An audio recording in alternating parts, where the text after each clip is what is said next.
programa tem o oferecimento de Santos Dumont Condomínio Aeronáutico, pista balizada, asfaltada, lotes para hangares e residências, no interior de São Paulo. Você mais perto do seu próximo voo. No Porta de Hangar tomamos o café Sete Senhoras, um café com blend especial, em grãos, pó, cápsula ou embalagem especial para a sua empresa. Copa Airlines, 75 anos conectando as Américas. Bem-vindo ao programa Porta de Hangar, o canal da aviação. Apresentação, Ricardo Beccari. É bom estar com você aqui no Porta de Hangar. Se inscreve no canal se você não é inscrito. Dá aquele like, divide a programação, que é muito legal. É feita para você que gosta de aviação, que gosta de voar, que hobby mecânico, piloto. É muito legal. E o nosso convidado de hoje não é diferente. Ele é um apaixonado por avião. Trabalha a vida toda dele na aviação. Acho que desde criança. Bom, desde que eu conheço ele, quando ele era pequenininho, eu conheço da aviação, que ele trabalha na aviação. Faz uns 30 anos, pelo menos, não é isso? Daniel, bem-vindo ao Porta de Hangar. É um prazer ter você aqui a bordo. Muito obrigado, muito obrigado. É um prazer estar aqui, uma honra também, sem dúvida. A honra é toda nossa, cara. Fiquei feliz, eu insisti muito com você, porque você tem um conteúdo muito legal para entregar para os nossos telespectadores, né? Porque o cara assiste e ouve o programa Porta de Hangar. Verdade. Eu moro longe um pouquinho, né? Então a logística às vezes não bate, né? Mas é um prazer poder fazer dar certo e estarmos aqui. Legal. Qual que é a sua formação, Daniel? Beca, eu me formei em engenharia naval na Escola Politécnica da Universidade de São Paulo em 1991. Dezembro de 91 eu terminei o curso lá. Mas eu sempre gostei de aviação, então logo que eu saí, até procurei emprego em alguns estaleiros, enfim. Mas eu fui logo buscar algo na aviação, e eu me lembro que um dos primeiros lugares que eu fui foi, obviamente, a Embraer, né? Nossa querida Embraer. Fábrica de engenheiro, né? Pois é. Só tem engenheiro na Embraer. Bastante, mas a produção, a área comercial, tem muita gente, sem dúvida. Na época tinha quantos? Sei lá, 2.500 engenheiros, não sei, por aí. Eu não sei dizer, mas realmente é uma parcela muito grande em relação a outros tipos de empresas tecnológicas. Eu não vou chutar número, mas eu sei que é grande a quantidade. E o interessante é que o chefe lá do departamento de projeto estrutural das aeronaves, né? Que inclusive hoje ele é o CEO de uma empresa importante lá em São José dos Campos, ele é engenheiro naval, lá da Poli. Ah, que legal. Ele falou, olha, pessoal aqui, todos nós somos engenheiros navais, eu adoraria te contratar, né?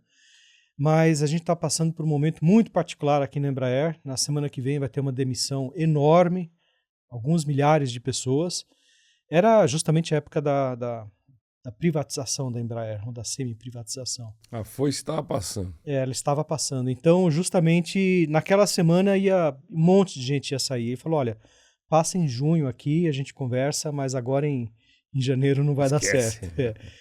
E, bom, enfim, aí eu toquei minha vida. E naquela época eu já tinha tirado o meu brevet de piloto, né? Piloto privado. Brevetou aonde? Eu fiz o curso teórico no Aeroclube de São Paulo, à noite, né? E o curso prático no Aeroclube de Sorocaba. Ah, de Paulistinha? Então, eu comecei... Nós desviamos o assunto totalmente, mas ó, legal, Paulistinha. Eu arreguei. Você arregou Paulistinha por quê? Eu fiz umas 20 horas de Paulistinha e, puta, eu não conseguia pousar, cara.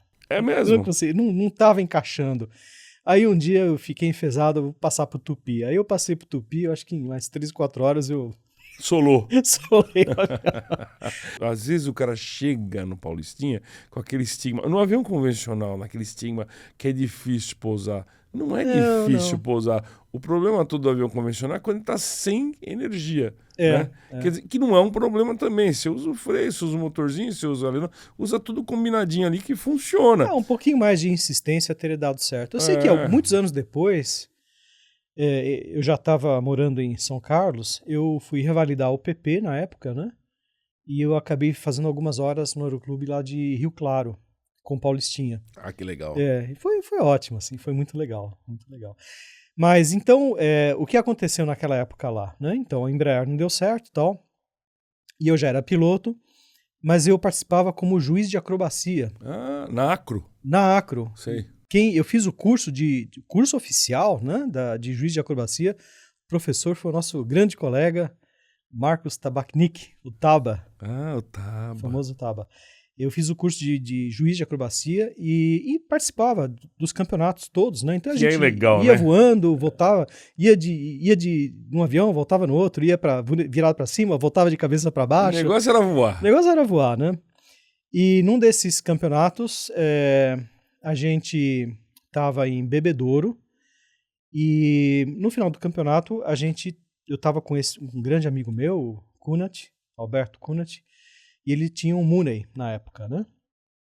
E a gente então voltou para São Paulo no fim do dia, depois do campeonato. E pouco antes de sair, um grande colega lá, um participante do campeonato, um piloto participante, o Geraldo Medeiros, Geraldo Gera, né? Famoso por ser um grande piloto. Sem dúvida. Ele é magrinho, mas ele é um grande piloto. E ele participou do campeonato, era amigo nosso e tal. Ele pediu uma carona no Mooney, né? E então voltamos para São Paulo, Congonhas, né? Já era noturno.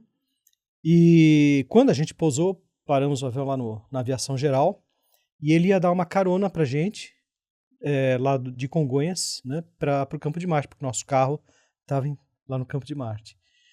E beleza, ótimo, então vamos fazer isso. Aí paramos Você jovem sem emprego. Jovem sem emprego, recém-formado. Duro. Pois é. E aí, quando estacionamos o avião lá no pátio da aviação geral, ele falou, vamos sair por aqui, vamos sair por dentro da companhia. E ele já era piloto de Fokker 100 na TAM. Já era piloto. E a gente passou por dentro do hangar e eu vi aqueles Fokker 100, aqueles Fokker 27, tudo desmontado no meio daquelas revisões enormes. Falei, cara, Gera, você tem que me apresentar o pessoal aqui. E ele, de fato, né, na semana seguinte, ele me apresentou para o diretor técnico da época, né? Que legal. E, enfim, para encurtar a história, 2 meses depois eu estava na TAM, e aí chegou junho, que Embraer que nada. Embraer nada. Não quer dizer nada, né? Eu acho que trabalhar numa companhia aérea, eu acho que o desafio é até maior, né? Você não projeta nada, mas o que você tem de dor de cabeça, de, né, soltar um avião. Sim. Enfim, aquele troço tem que andar, senão dá prejuízo. Eu acho que todo lugar tem a sua pressão profissional, não tem dúvida. Mas lá você tem a coordenação de voo te ligando toda hora. E aí, imagino. Tá pronto? O avião tá pronto? Tô com o pessoal já na sala de embarque. Eles falam, cara, o pessoal tá na sala de embarque. Então você fica estressado, né? Imagino. Agora, você fica estressado, mas você não pode passar esse estresse para a equipe de manutenção. De jeito nenhum. Eles têm que trabalhar tranquilo, fazer o trabalho, assim, 100% dentro do procedimento, né, tal. Então, é muito interessante porque você sente a pressão, mas você tem que conseguir filtrar isso e não transmitir isso para a área realmente executante, né, operacional de manutenção. Claro, eles também não podem fazer coisa errada sob pressão, né? Pois é. Aliás, pode acontecer que sob pressão algo sai errado. Daniel, e na TAM, por que áreas você passou na engenharia? Porque deve ter várias áreas, né? Bom, quando eu entrei, né, por ter me especializado em estruturas, né, na faculdade, eu acabei entrando na área de reparos estruturais, que realmente era uma área que eu gostava muito, é uma área muito interessante, vastíssima, né? E a gente está em contato com o avião, né? Porque a gente roda o Brasil inteiro atrás de fábrica. Chão de fábrica, fazendo, né, as modificações, os boletins de serviço, as melhorias nos aviões. Durante as revisões, a gente está sempre acompanhando o pessoal que vai lá, tira corrosão, tira moça, faz reparos. E também tem a parte que, assim, não é bacana do ponto de vista comercial, né? Mas pra gente era fantástico, que é rodar o Brasil inteiro atrás de avião que deu urubuzada, que a GPU, nossa... não é pouco, né? A GPU bateu uma vez no Fokker 27, a GPU elétrica bateu no Fokker 27, ela fez um buraco enorme, ficou uns 4, 5 dias lá em Ribeirão Preto. Reparando, né? Fazendo reparo do avião. Enfim, assim, eu tenho inúmeros casos, né, de lugares que a gente ia atrás do avião para coordenar a execução do reparo estrutural. Ou seja, você entrou na na época do 27 ainda, do Jacaré. Tinha 10 Bandeirantes, tinha acho que 10 Fokker 27 ainda, né? Antes do Fokker 50, que entrou e saiu, ficou relativamente pouco tempo lá. Quando eu entrei na TAM, tinha 4 Fokker 100. No terceiro e quarto, né, o Romeo Charlie e o Romeo Delta tinham acabado de chegar. Foi em 92, né? Belo avião, né? Ah, sim, sem dúvida nenhuma. Fantástico. Aliás, toda a linha da Fokker eu acho muito legal. Sim, o 27 era um avião antigo, coisa e tal, mas era um avião que era muito legal também. Ele era muito robusto, Robusto, né? Nossa. Pesadão. Tive algumas oportunidades de sentir o comando de voo. Ele tinha uma inércia muito grande, ele era pesado de voar, né? Não tinha hidráulica, não tinha nada, né? E também o radar parece que era russo, né? Era um radar, acho que era uma tela amarela. Radar off. Radar off. Radar russo, Tava sempre off, bicho. A aviação era diferente, mas era tão gostosa, era gente. Olha, eu fiz tantos voos de experiência pós-cheque D do Fokker 27, a gente ia lá pra cima do mar, ficava 2, 3 horas voando lá, fazendo tudo quanto é coisa. Olha, era muito bacana, foi uma época muito boa. Aliás, você gostava de fazer voo de experiência? Tanto que o jump seat do Fokker 100 era chamado a cadeirinha do Daniel. eu fiz centenas de voos de experiência, né? Então acabava a revisão, a gente ia fazer um voo curto, né? Onde a gente checava tudo, via se estava tudo legal, estava tudo ok. E assim, eu acabei me acostumando tanto a fazer isso que realmente os pilotos praticamente decolavam e pousavam o avião. A execução dos testes, né, durante o voo de experiência, eu que fazia. Então, vamos voltar só mais um pouquinho, porque a gente não terminou aquele assunto de perguntar quais foram onde você passou. Sim. Bom, uma foi da estrutura. Isso foi uns 6 anos. E depois? Então, aí, após uns 6 anos, a gente já começou a fazer em caráter mais frequente as revisões de grande porte, né? O cheque C e cheque D, na época tinha essa designação dos Fokker 100, Fokker 27 também. Então, como eu gostava muito dessa interação com o hangar, aos poucos eu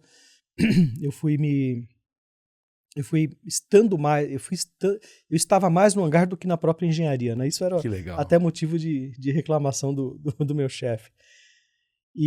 Mas acabou que, justamente por conta desse gosto de estar com o avião, né, eu fui para a manutenção. Então, eu saí da engenharia e fui para a manutenção. Durante uns 2 anos, eu trabalhei como ligação entre a engenharia e a manutenção. Então, eu conversava com muita gente. Eu trabalhava num período diferente. Eu entrava 1 da tarde, saía depois da meia-noite, saía tarde à noite, né? Então eu pegava metade do expediente do pessoal da engenharia na parte da tarde e pegava metade do expediente do pessoal da manutenção noturna, que eles iam até às 5 da manhã ou algo assim. Então eu pegava esse período noturno. Então eu conseguia captar os problemas, as necessidades, as dificuldades, né, que o pessoal da manutenção tinha à noite.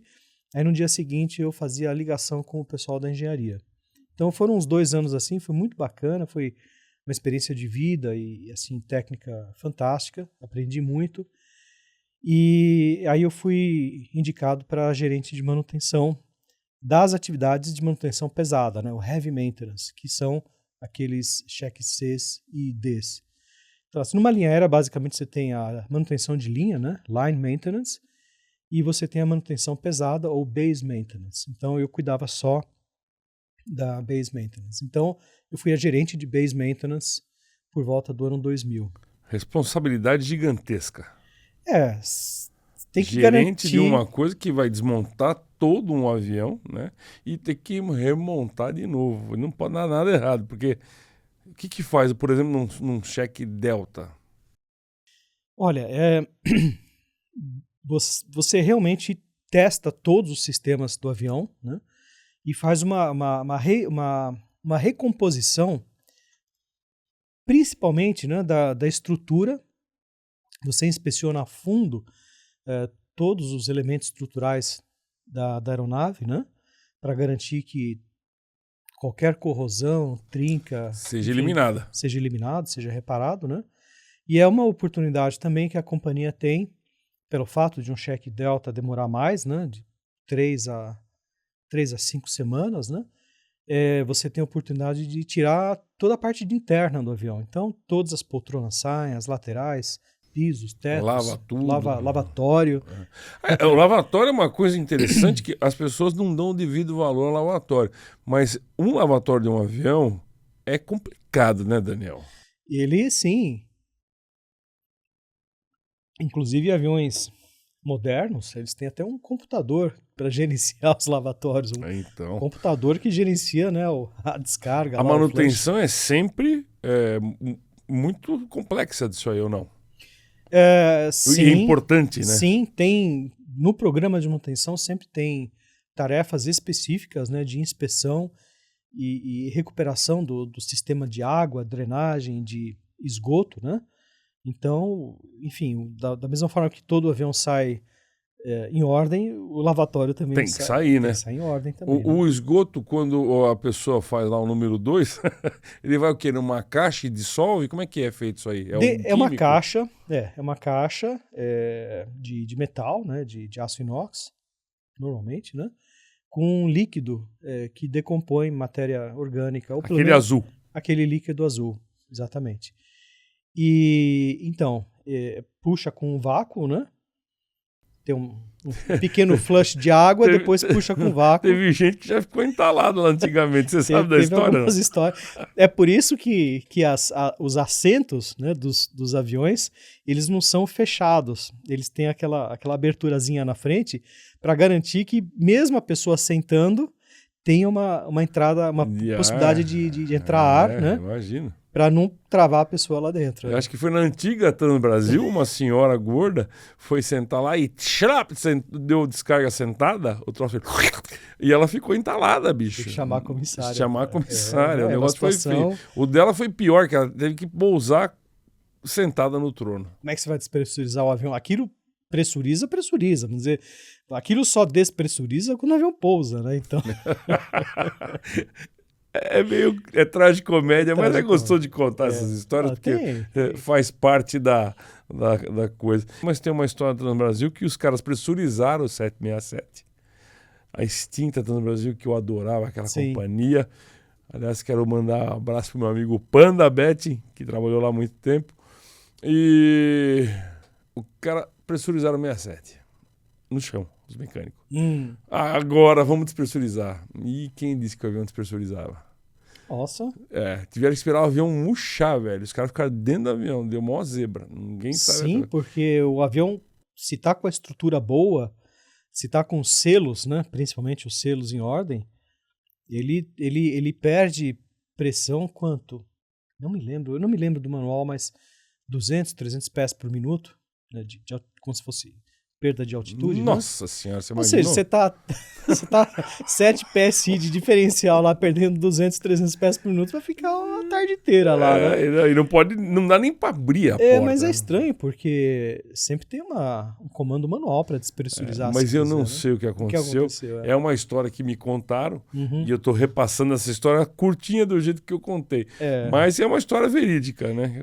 Eu tenho uma história com pressurização que depois a gente fala. Pode contar, aproveita, vamos que já estamos na pressurização mesmo. Não, pera aí, essa história você não vai contar agora só no Troca de Cueca, calma lá, meu.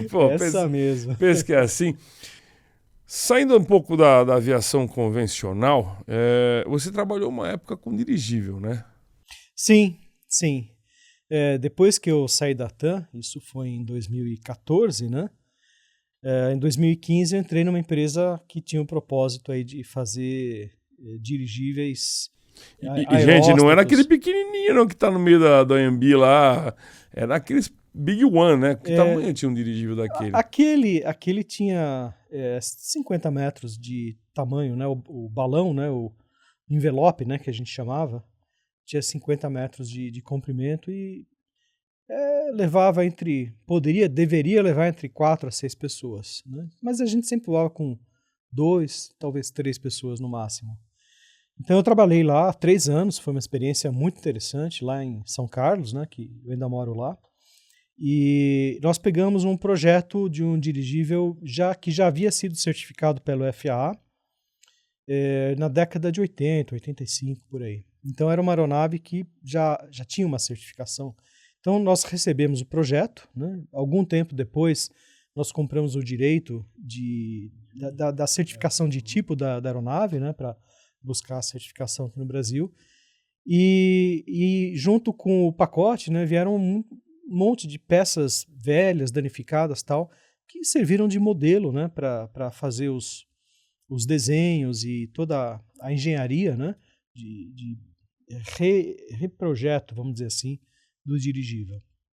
E o que foi muito interessante é que a gente teve a oportunidade de usar materiais novos, né, tecidos novos, tecidos com uma performance muito, muito boa. O processo construtivo foi diferente. Alguns materiais a gente teve que adaptar, porque a fábrica original, ou a empresa original, já não existia mais. Então foi assim, um processo muito, muito interessante, né? O envelope foi feito na Inglaterra, numa famosa fábrica de balões, chamada Lindstrand Balloons, e foi muito bacana, foi uma experiência muito interessante. Fizemos, né, em um ano e pouco, a gente, do nada, fizemos todos os desenhos, toda a parte de definição da geometria aí do dirigível, materiais e tal, e voamos, né? Fizemos ele, voamos. Que legal, tal, né? Todos Mas no fim das contas acabou não vingando mais, né? Olha, a ideia do dirigível, ela é fantástica, não há dúvida nenhuma disso, mas tem que medir bem qual que é o emprego dele, né? Mesmo naquela época, isso eu estou falando antes de pandemia, 2015, 2016, né?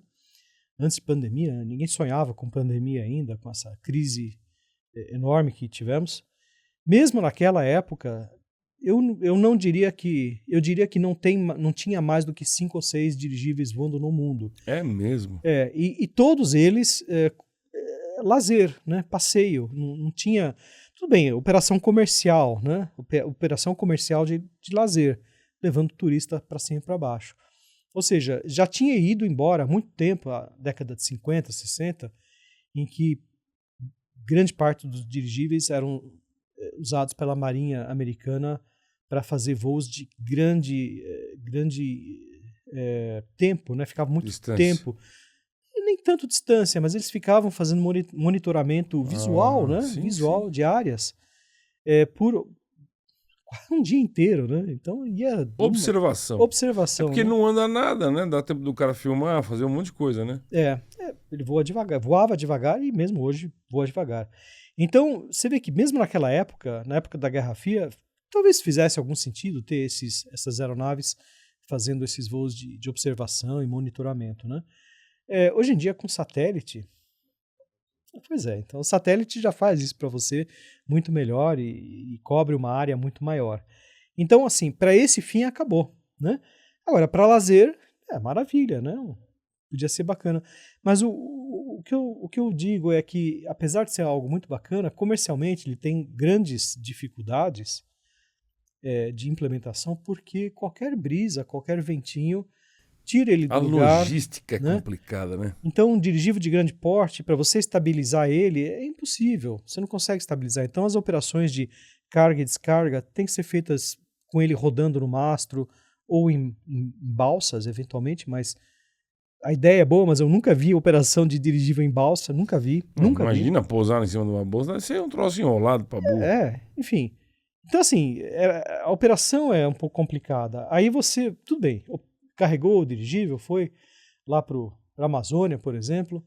Aí tem CB, tem chuva todo dia, tem vento e tal. E aí, o que você faz?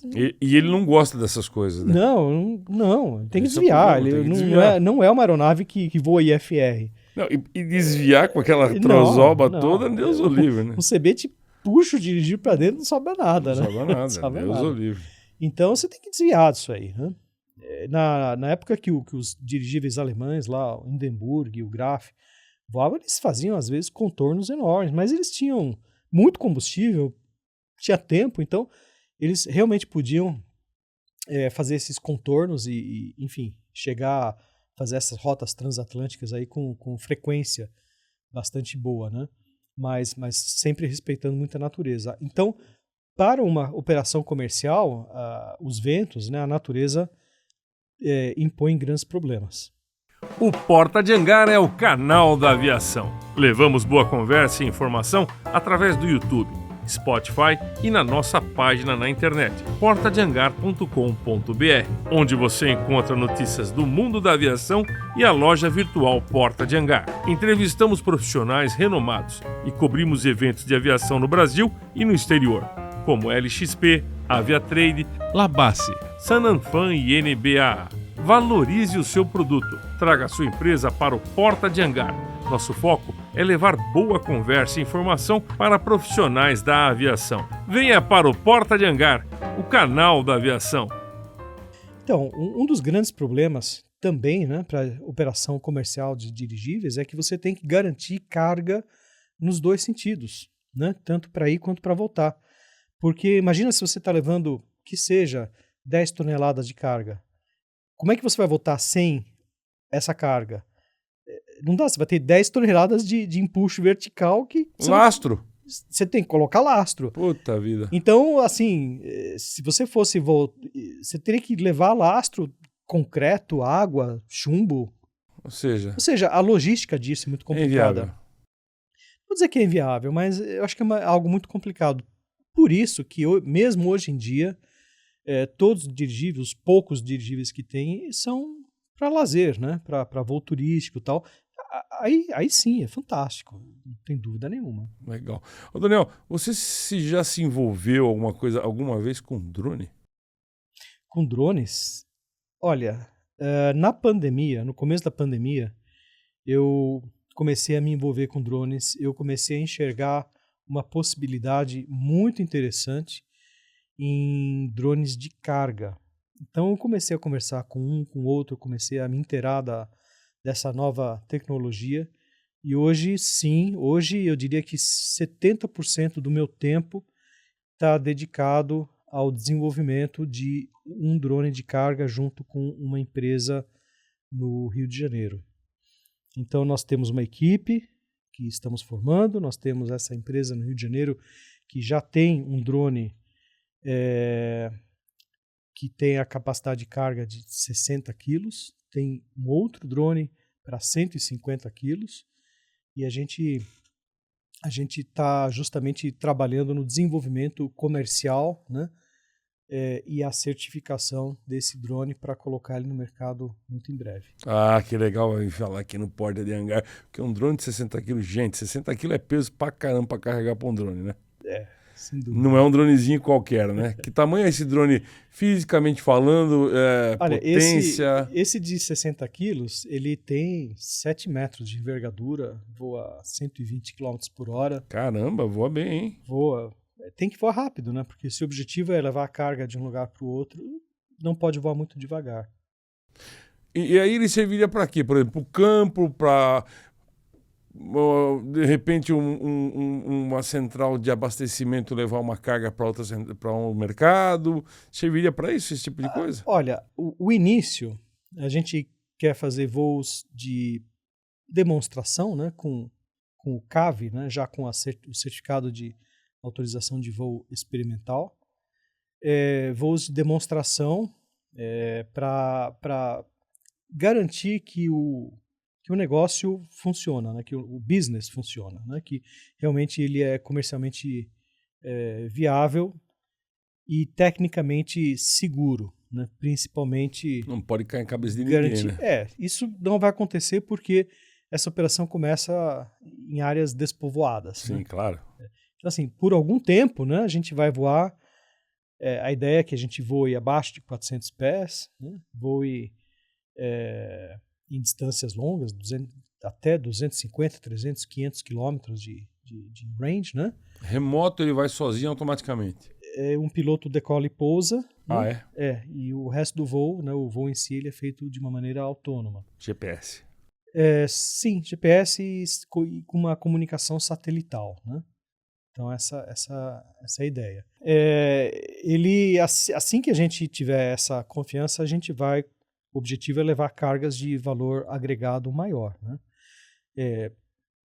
Cesta básica, né, para áreas remotas, insumos médicos, né? Então, cargas que têm ou uma estratégia embutida, né, ou um valor agregado maior. Ou seja, alguma missão alguma missão humanitária, vamos dizer assim. Sim, né? um exemplo que pode acontecer é o cara cair numa floresta com um avião, tá vivo, e você levar o drone para lá, a carga para eles lá dentro de uma floresta. E levar os insumos médicos, né, necessários para isso. Enfim, tem assim, eu enxergo, Beca, que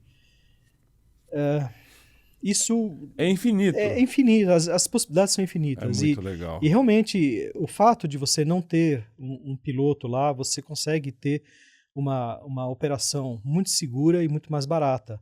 O processo de certificação de um drone, de um modo geral, não estou falando dos drones enormes que existem, né, que operam até militarmente, mas esses drones ainda um pouco menores, o processo de certificação é um pouco mais simples, apesar de ter todo o rigor, né, e a gente sempre andar de mãos dadas com a ANAC para fazer Sim, claro, não dá certo. A certificação do produto e da operação junto ao DCEA, fazer isso da forma a mais correta possível. Não tem outra escolha. Não. É importante falar para os leigos que um drone é uma arma, né? Porque não pode estar na mão de qualquer um drone desse tamanho. Sim. Porque é uma responsabilidade, é uma aeronave.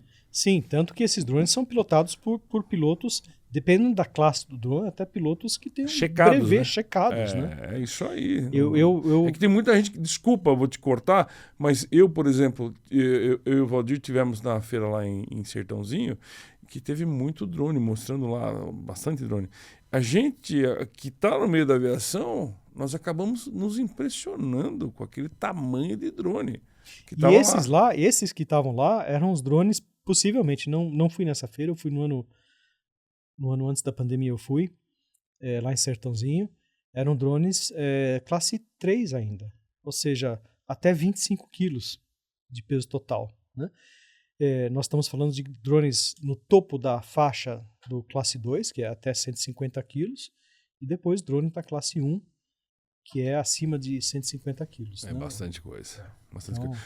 Danielzinho, a gente falou bastante de drone, coisa e tal, mas, gente, eu preciso falar um negócio pra esse cara, que ele tem aquela troca de cueca.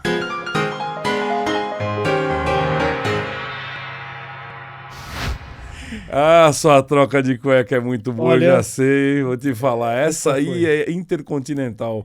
Então, um grupo de alunos, alunos, estavam fazendo touch and go, né, turno de pista, em Uberaba, uns anos atrás, com o Fokker 27. Então era aula, né? Alunos da aviação comercial. Sim, da companhia, né? E aí a brincadeira é que o instrutor apontou pro flap e o instrutor era mineiro e falou, levanta esse trem, uai. Aí o menino lá botou a mão no trem de pouso e levantou. Isso é brincadeira. Não, isso é brincadeira. Ah, bom. O fato é que, de fato, o trem de pouso recolheu com o avião correndo na pista. Ai. Isso não poderia acontecer em uma situação normal, porque todos os aviões comerciais de grande porte têm um solenoide ground flight, né? Então, se o avião está na pista, você não consegue comandar a manete lá.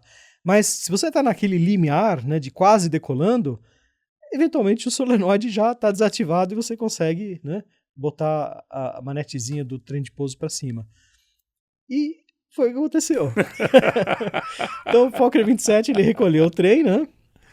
Recolheu o trem e ralou a barriga por, sei lá, 500, 600 metros aí. Até aí tudo bem, né? Aí eu era de estruturas na época, né? Eu ainda não estava na área de manutenção, como eu falei, eu estava na cadeira de estruturas. Então eu fui com uma equipe de chapeadores lá para Uberaba para fazer o reparo do avião. Fizemos o reparo do avião, o minimamente necessário para transladar o avião de volta para Congonhas. É um reparo. Era um reparo estrutural, lógico. Mas com rebite pop, assim, era bem simples, só para transladar o avião de volta. E fazer o reparo definitivo, né, em Congonhas. É previsto você fazer com rebite pop? Era previsto fazer reparos provisórios para voar despressurizado. Então, depois de 2 semanas lá, tava todo mundo maluco para voltar para casa, tal, pulamos para dentro do avião, tripulação acionou os motores e vamos embora. Aí, depois de uns 10 minutos de voo, eu fui até a cabine e perguntei pro comandante, ei, comandante, tudo certo? Não, o avião tá... Aí o comandante falou, não, olha, o avião tá perfeito, parabéns, olha, fantástico o trabalho de vocês. os motores estão ok, os rádios, né? A pressurização. Falou, o quê? Pressurização?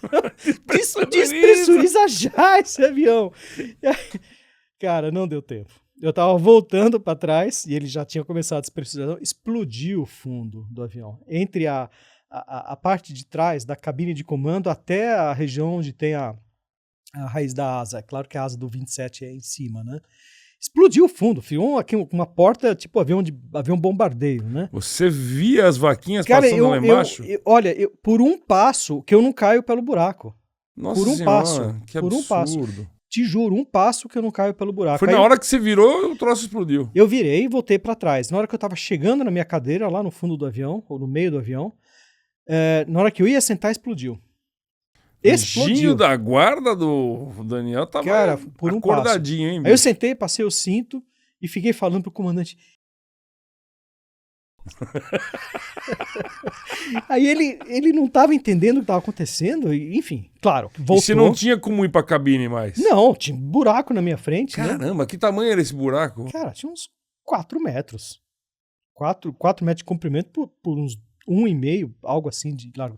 As poltronas, eram duas poltronas fecharam assim. Foi um negócio interessante. Enfim, eu lembro que a gente voltou 7.500 pés. E voltamos para Uberaba, pousamos. E eu lembro que nessa volta eu vi o avião, a cabine dobrando assim. Que terror, hein? Terror, cara. Pelo amor felizmente, de Deus. olha, se fosse um outro tipo de avião em que os cabos de comando passassem debaixo do piso, como a maioria dos aviões, nós estávamos mortos, porque na hora que explodiu, né, e as poltronas entraram todas.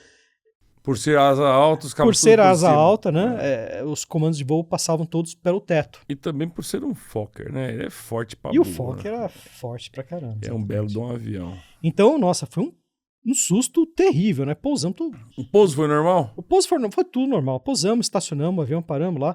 Na hora que a gente saiu, o mecânico beijou o chão, cara. Foi um negócio...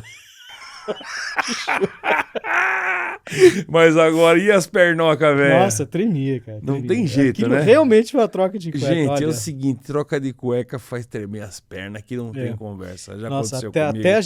Até a gente acalmar, né? Demorou algumas horas, mas foi fantástico, né? Assim, e o que é interessante é que a gente depois veio o pessoal da Fokker, veio o pessoal do seguro e tal, e obviamente o avião tinha recuperação, né? Dava para fazer um reparo. Só que o reparo ia custar... O preço do avião. mais caro do que o avião, né? Ou aproximadamente o preço do avião. Então, como era um avião que já estava em phase out, né, na companhia, a gente acabou optando por descartar o avião, vamos dizer assim, e, enfim, o avião e o seguro pagou, né? Foi pro Machado. Foi pro Machado. E literalmente virou panela. Deve ter dona de casa em Belo Horizonte usando uma panela que tá maravilhosa há mais de 20 anos. Olha, Daniel, a conversa é muito boa. O programa, infelizmente, tem aí a média de 30 minutos. Eu gostaria que você voltasse. Volto. O maior prazer. Eu tinha certeza que essa conversa ia ser legal. Todo o que aconteceu depois, na época de manutenção, a estruturação lá do MRO em São Carlos, tem muita coisa legal pra falar. Vai ser legal. Obrigado pela presença. Prazer, Beck. Pô, muito bacana. Eu tenho certeza que me diverti tanto quanto você e todo mundo que tá ouvindo aí. Legal.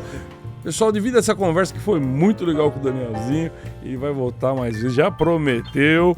E, Valdir, muito obrigado pela sua ajuda costumeira, meu grande amigo e fiel escudeiro Valdir, meu segurança, lutador de capoeira. E olha, se mantenha no canal aí, inscreva-se se você não está inscrito e divide essa conversa que é muito legal, tá bom? Até o próximo programa, valeu, muito obrigado pela sua companhia, valeu!